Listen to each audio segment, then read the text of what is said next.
Shema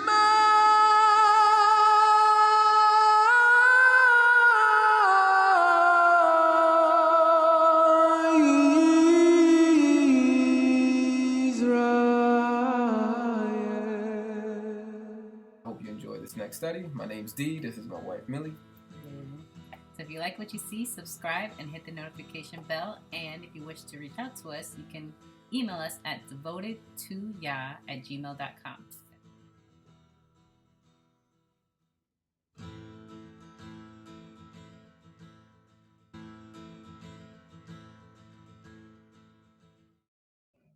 Okay, we are in Acts chapter 16. Acts chapter 16. It says, so this title here, Timothy joins Paul and Silas, all right, teaming up with the boys. It says, then he came to Derbe and Lystra, and behold, a certain disciple was there named Timothy, the son of a certain Judean woman. Okay, his mom was from the tribe of Judah, who believed, but his father was a Greek. His father was a non-Israelite. His father was a Greek. He was well spoken of by the brethren who were at Lystra and Iconium. Paul wanted to have him go on with him, and he took him and circumcised him because of the Judeans who were in that region, for they all knew that his father was a Greek. And as they went through the cities, they delivered to them the decrees to keep, which were determined by the apostles and elders at Jerusalem. So the assemblies were strengthened in the faith and increased in number. We're going to have to dig into this. Brother D-Rail, go ahead. I'll let you jump in. I'm going to read verse 4 in the Aramaic. It says, as they were going among the cities preaching, they were also teaching them to keep those commandments that the apostles and elders who were in Jerusalem had written. So right there, he's telling them to keep the commandments right there. Mm-hmm. And the question is, what commandments, right? So Christians would say, yeah, but what commandments? And so I believe if we go back to the previous chapter, they're talking about the conversation that happened in chapter 15, which is what we went over. Mm-hmm. Certain men came down from Judea, taught the brethren, and let's keep going. Here we go. They determined that Paul and Barnabas and certain others of them should go up to Jerusalem to the apostles and elders about this question. What's the question? The question is this true? Unless you are circumcised according to the custom of Moses, you cannot be saved. That is a question that they needed to debate. And the other one was some of the sect of the Pharisees who believed in the Messiah rose up saying, it is necessary to circumcise them and to command them to keep the law of Moses. So they're not saying that it is for salvation, that they need to be circumcised and keep the law for salvation. This group is saying that it needs to be kept. Necessary. So one group is saying that circumcision needs to be kept in order to be saved, meaning it's the prerequisite, it's the first step that you take to get into the house of God. Versus the other group is saying, we're not necessarily saying that, but we just do believe that the customs should be kept. Right. So there's two different groups. And the conclusion that they come to is, just to kind of breeze through this,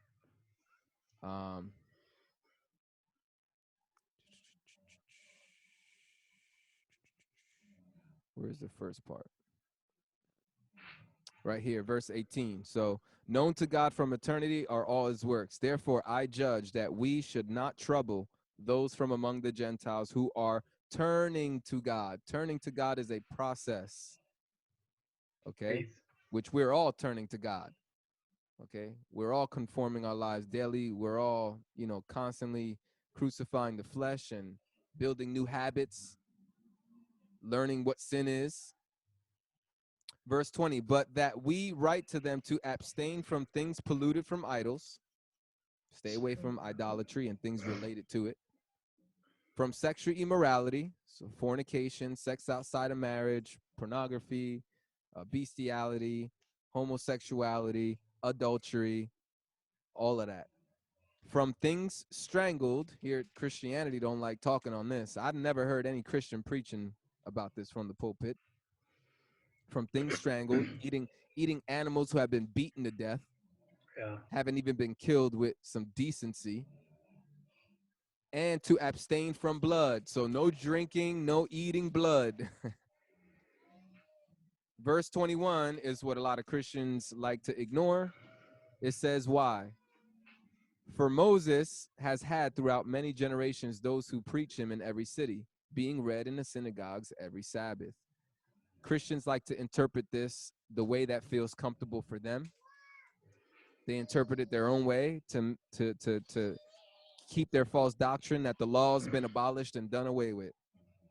So they say, verse 21, they're saying, the Christians say, the apostles were protecting the Gentiles from being corrupted by the synagogues and the reading of the law of Moses in the synagogues.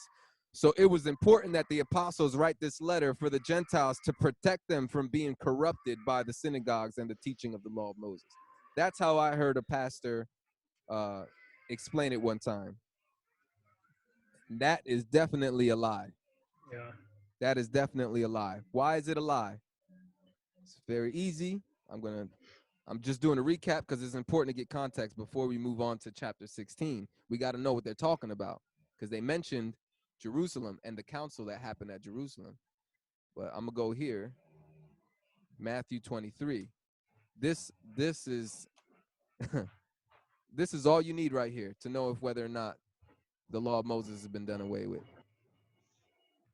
or the apostles thinking that Gentiles would be corrupted by the teaching of the law of Moses. Matthew 23, verse 1, when Yahusha spoke to the multitudes and to his disciples, saying, so first of all, he's speaking to his disciples and a multitude of other people. It doesn't get into specifics who was in that multitude, but it's very easy to know factually that regularly within Israel and Jerusalem, there were always Gentiles and Israelites alike.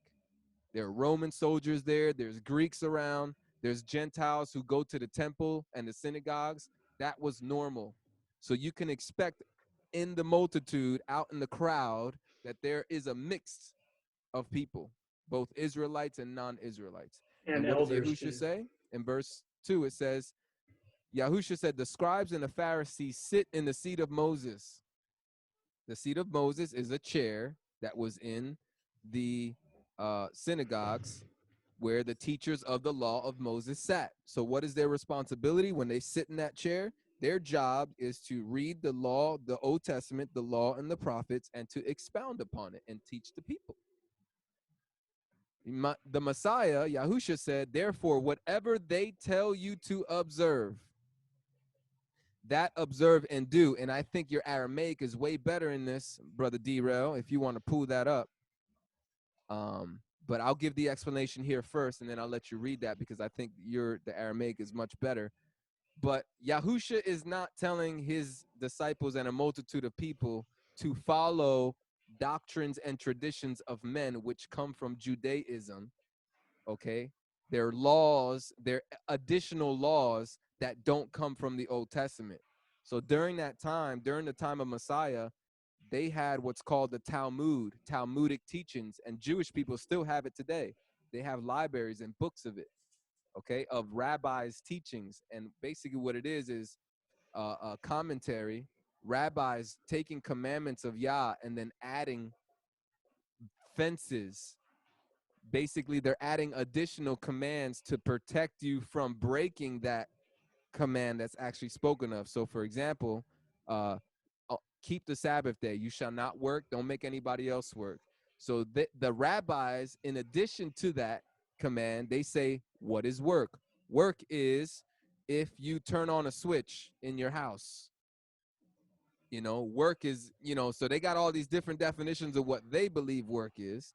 And so then they start condemning people who are not abiding by the traditions of the rabbis, okay, Yahusha is not telling his disciples to obey the Talmudic teachings. He is telling the multitude and his disciples to obey the scriptures, the law of Moses and the prophets. Okay, but you won't really, you have to know the heart of the word. You have to know the Old Testament and have some foundation in the scriptures to really understand that. But if you just read this with no knowledge of the Old Testament, it's confusing because it sounds like the Messiah is telling his disciples. I debated a Christian who actually said Yahusha was being sarcastic here. He was being sarcastic. He was telling his disciples to follow them because he knows that if they follow them, they're going to find out that they can't keep the law, and they're going to run to Jesus Christ and his mercy. Like just making up stuff. Christians, like I said, there's certain Christians that will do whatever they can to duck and dodge, avoid keeping the law of Moses. They feel like it's such a bad thing. But here, Yahushua is telling his disciples and the multitude, observe and do, but do not do according to their works. In other words, don't practice, don't live like they live.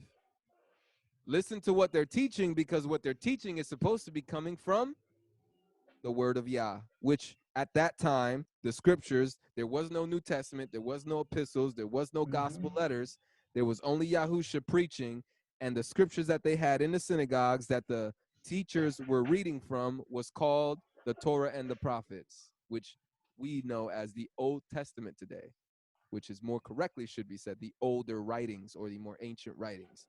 Okay, so that's what the Messiah is telling them to observe, but don't live like they live, because they say and do not do. Basically, they don't practice what they preach, and they have Talmudic teachings which is adding to the law, which is a sin according to the law, because in Deuteronomy it says don't add or take away from this law. All right. So right off the bat, the Messiah actually, the law of Moses is a great thing. It is to be kept. It is to be honored. It is to be observed.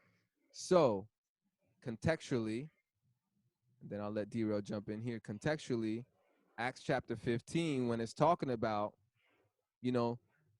Gentiles, tell them to abstain from these, about 4 things. For Moses has had throughout many generations those who preach him in every city, those who sit on the seat of Moses, being read in the synagogue every Sabbath. In other words, give them a starting place, a starting point to take care of these sin issues, and they will learn as they grow. As time goes on, they have time to grow as students. Okay, we're not going to throw everything on them all at once. Okay, so that's the context that's going on here. But D-Rail, do you want to jump? The Aramaic version. Yeah, it kind of reads the same, but Okay. I'll read it to you. I'll start in verse 2 and then end in 3, I guess. Yeah. And he said to them, the scribes and the Pharisees have sat on the throne of Moses. Everything, therefore, that they will tell you to observe, observe and do. But you should not do according to their works, for they are saying and they are not doing. Okay, nah. Yeah, it's the same thing. It's the same thing. There's a certain Aramaic version of Matthew that actually says, whatever he tells you to observe and do. And in other words, I think what the Aramaic gets to is that the he is Moses, whatever Moses tells you. But anyway, I thought you had that translation. No, that's not on this one.